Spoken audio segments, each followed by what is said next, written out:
The Onion's Election 2012. We decide, not you. Brought to you by 7-Eleven or 7-Election. Voting rights available at participating locations only. Election day is approaching, and this year your pathetic, statistically meaningless vote is more important than ever. To help you make the right choice, we present the Onion Voter's Guide to Mitt Romney. Mitt Romney comes from a family known for its rich and storied history of failed presidential campaigns. For generations, the Romney family has been recognized as one of the nation's oldest and most prestigious presidential election-losing families. Losing a presidential election is in Mitt Romney's blood. It was in his father's blood. Some say it's what the Romneys were put on this earth to do. But now that he's actually the GOP candidate, the stakes are higher than ever. Does he have what it takes to pull off yet another humiliating defeat?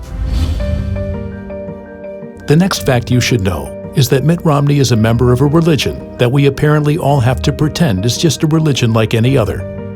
Governor Romney's religion, which we all have to say is no more odd than any other major religion, even though we know for a fact that it is because, holy shit, just look at it, is expected to play a minor role in this year's election, which is crazy because it really should be the very first thing anyone talks about when Mitt Romney's name is brought up, seeing as it deeply informs virtually every aspect of his personal and professional life.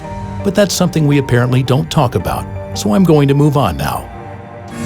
It is also worth noting that Mitt Romney played Roseanne's boss for half a season of the hit sitcom Roseanne. On the issue of immigration, evidence has shown that Governor Romney's stance on immigration varies in direct proportion to his physical distance from the U.S.-Mexico border. For instance, if Mitt Romney is speaking to Latino-heavy states like Arizona or New Mexico, he believes that America is a nation of immigrants and that immigration provides an important source of labor for our economy. However, if he's addressing factory workers in Pennsylvania, he believes that jobs should be protected for native-born Americans and that the U.S.-Mexico border should be policed by predator drones, stealth bombers, and, if necessary, a bottomless trench extending across the U.S. southern border. On the contentious issue of abortion, Mitt Romney has made his views clear. He is vehemently against medical procedures to terminate the life of an unborn child, but does enjoy watching abortions whenever he gets the chance. Romney has repeatedly said that anyone who's interested really should take the time to watch an abortion at some point, because it is actually a really cool and fascinating process to look at, even if you're opposed to it. If Romney is elected president, what can we expect from his first term in office? Political pundit Jim Haley offers his projection.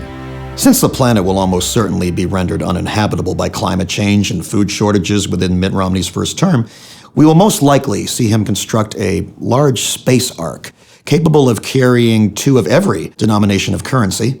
He will then load the space ark with $2, 2 euros, 2 yen, and 2 of every other world currency, and light off into the cosmos to found a new interstellar plutocratic utopia. And lastly, what's the most important issue? The most important thing to know heading into this November is that the Lakers with Dwight Howard are just too good.